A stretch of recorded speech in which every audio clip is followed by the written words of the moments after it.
Ladies and gentlemen, and the next presentation with the topic is Awakening and Journey of Digital Transformation, and please join me in welcome on stage Mr. Douglas Kuo, General Manager Abbott in Vietnam.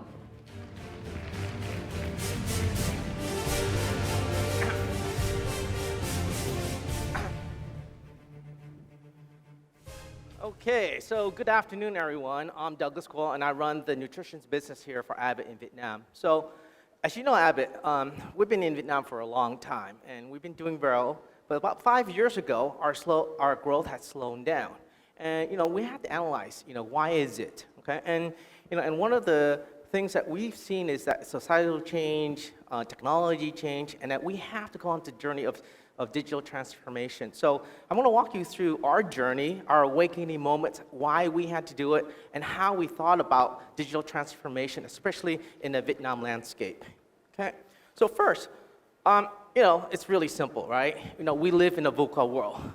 It's very volatile, it's uncertain, it's complex, it's ambiguous. So in this kind of environment, what you have to do is that you really have to see around the corners. What is the vision? What is coming right now? You also have to understand the perspective, especially the younger millennials. How are they consuming their media? But more important than else, it has to be a clarity. We have to be creative right now. We need to be able to connect the dots right now so that makes sense out of the chaos and have a vision forward right now, right? And be focused and be creative. And finally, you have to be agile. You have to have the courage to collaborate and to change. The two things I really would emphasize in a VUCA world and the antidote. It's creativity, collaboration, right? And the courage to move to change. This is why. So when we look at it, this is one of my favorite slides. It shows you what happens in 60 seconds on the internet, right? For the next 60 seconds, 3.8 million searches, 18 million texts change right now, 888 emails right now. That's changing.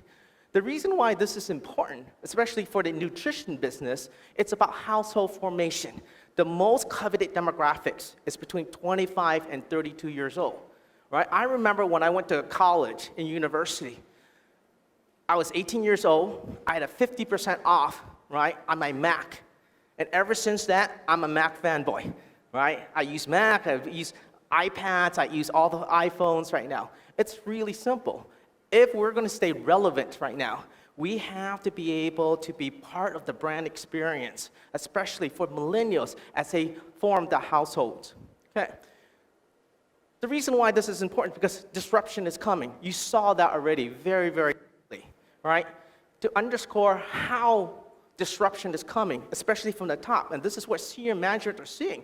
If you look at year 2000, right? Look at the brands. You have Johnson & Johnson, you have Coca-Cola, you have Intel, you have Merck, you have Microsoft, you have Cisco, Pfizer, Citigroup, right? You have brands up there. Fast forward it 15 years. Who do you see there? Apple, Google, Microsoft, Facebook, Amazon. Fast forward to 2018. Who do you see up there? Who dominate the top 12 lists right now? How many brands are still up there? Take a look at it. Johnson & Johnson, ExxonMobil, right? And you could argue Berkshire Hathaway because they have a collection of a lot of brands.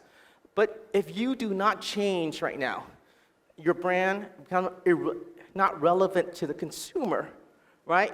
You will be disrupted and you will be not around.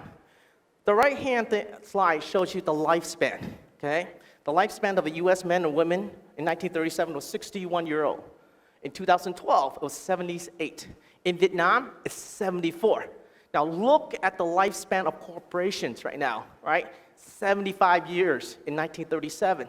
But in 2012, it's only 15 years. It just tells you, if you do not change with society, right, and the next generation, you will not be around, right? So that's the key takeaway.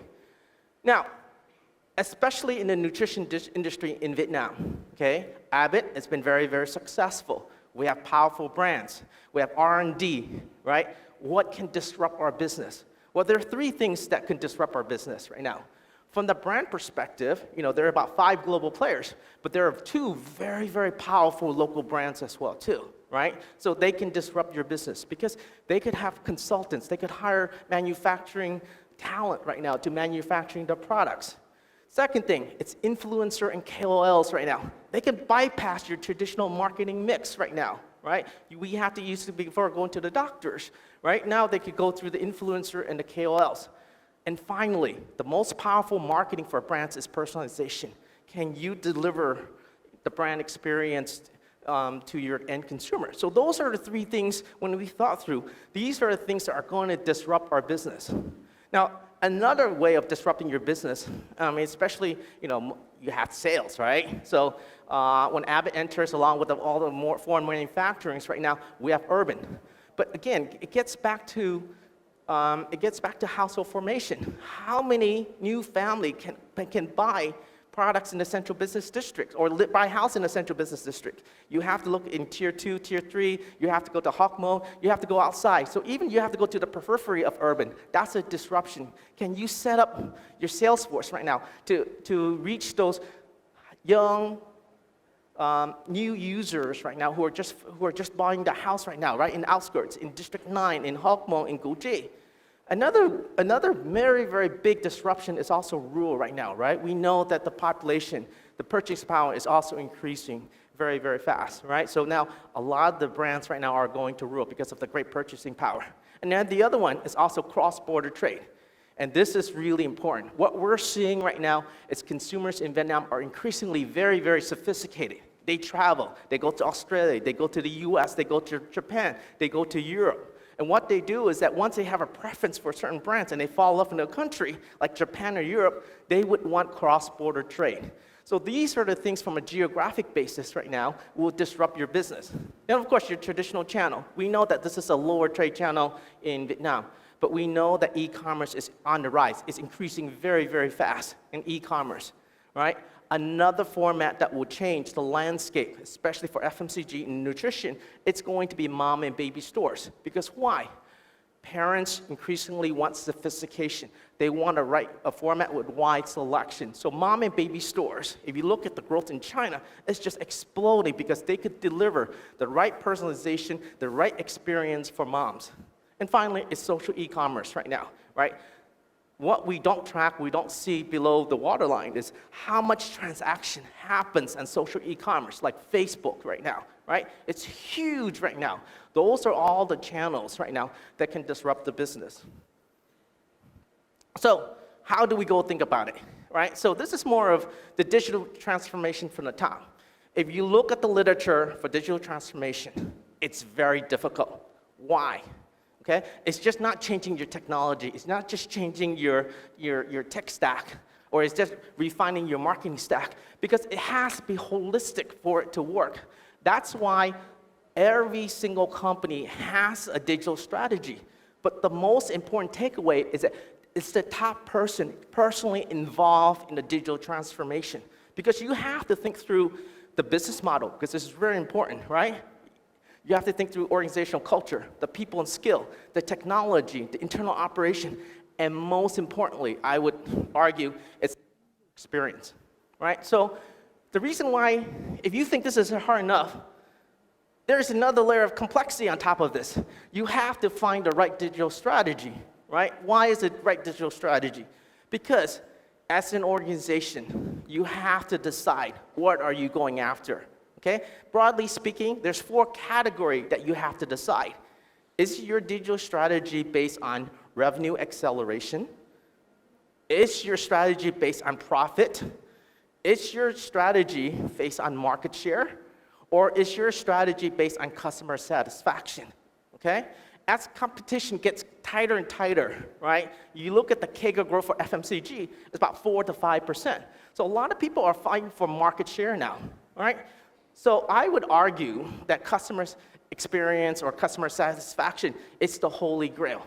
If you delight the customer, right, you will gain market share, you will gain profit, and you will gain revenue. It works backwards right now in terms of customer satisfaction. You have to delight the customers in order to make your brand relevant right now. So this is really important. This is why I would say 95% of these digital transformation projects will fail or fall apart.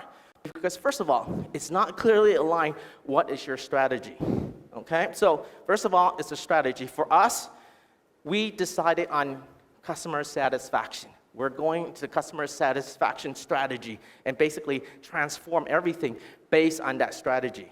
Now, once you find that digital strategy, we need to think it through, okay? How do we break this down? How do we implement our digital transformation strategy? Well, it's actually very, very difficult. Most of it starts out a technology stack, right? So at Abbott, we're technology agnostics. That means we don't care the technology. At the core, at the bottom of the foundational, you need data. You need to collect first-party data right now, right? You have to have a database that hosts it, whether you choose DMP, CDP, whatever you do, and you have to serve it out right now towards a DSP. And that's only the technology stack, okay? But I think the most valuable thing that we're missing as marketeer, it's the marketing stack, okay?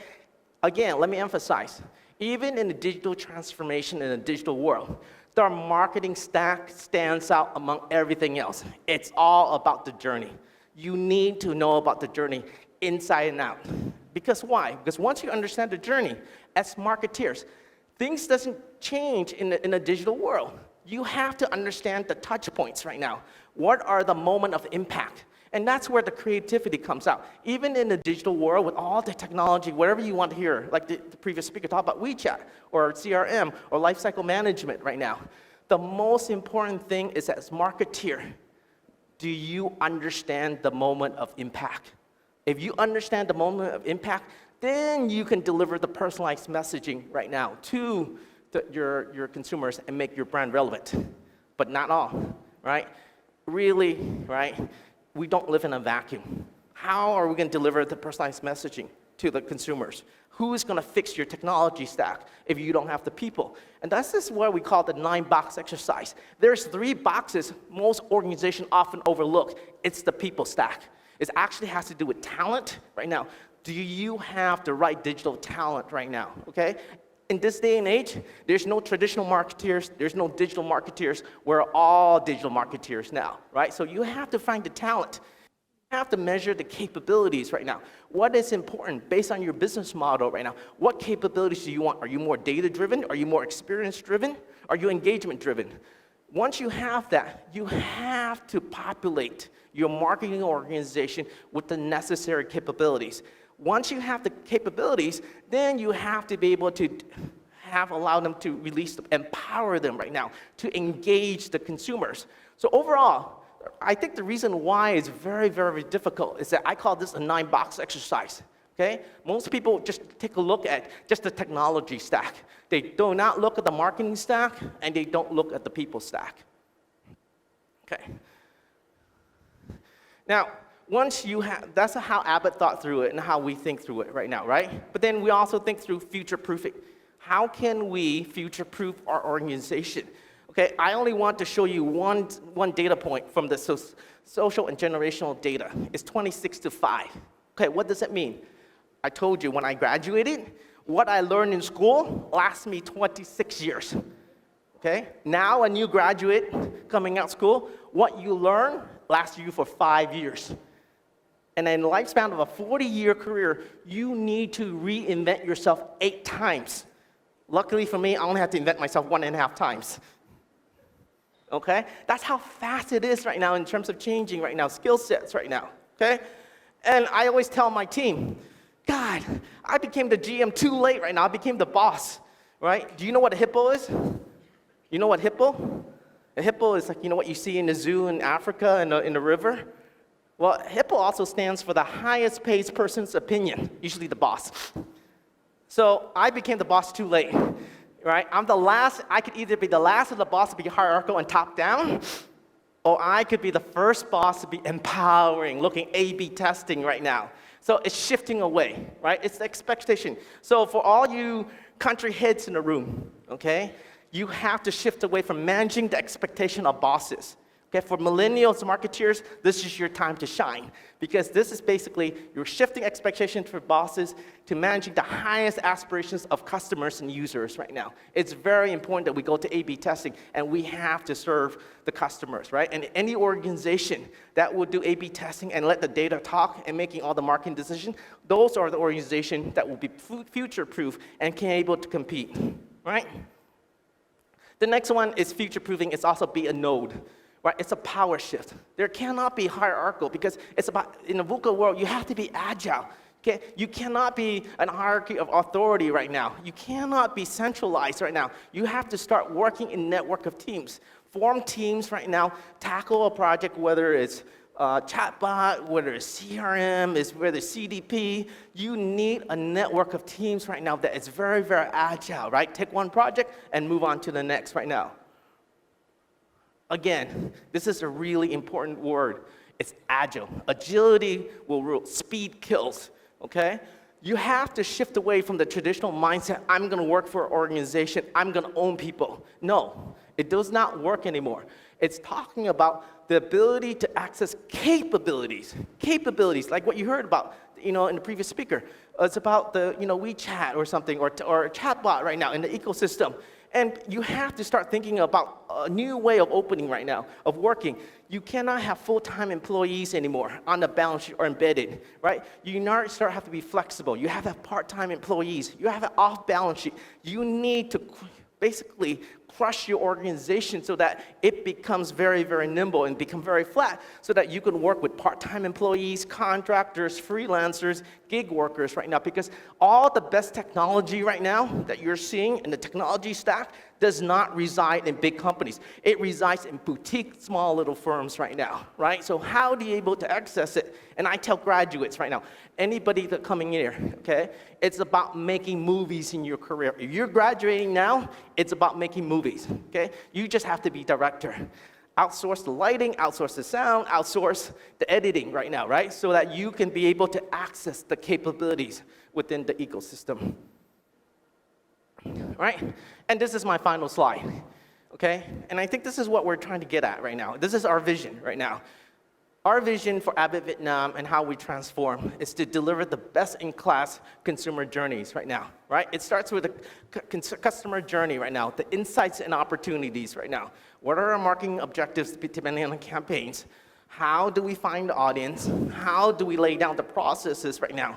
And then with the tech stack right now, and with the digital ecosystem, how do we measure, optimize so that we deliver better engagement right now for our customers right now, right? It could be different channels, it could be different messages right now, but the key thing is that it has to be integrated. And I'm seeing right now as a jury head this year for the 2019 MMA, the best campaigns that will win activate this model because it's activated in 360. So when you activate it right now, right, it's not going to be perfect. It's test and learn. If you fail, fail fast. If you're successful, scale fast, right? So you go back to your process, then you optimize again right now, right, for the next campaign. So it's an endless loop in terms of refining the process. So when we started on this journey about 5 years ago, right, we understand that this is going to be a very, very difficult journey. But once we have a clear vision in terms of how to execute it right now, right, we're in a pathway, and every single brand within Abbott Vietnam that execute this best-in-class consumer experience right now, what we have seen right now is that our customer satisfaction score goes up, right? Our market share goes up, our profitability goes up, and we hit our revenue target. So we actually started the other way around. Instead of inside out, we start outside in, and that's basically our success right now that we're seeing for our brands, okay? So thank you very much. I hope you enjoy, our journeys for digital transformation in Vietnam. Thank you, Mr. Douglas Koo.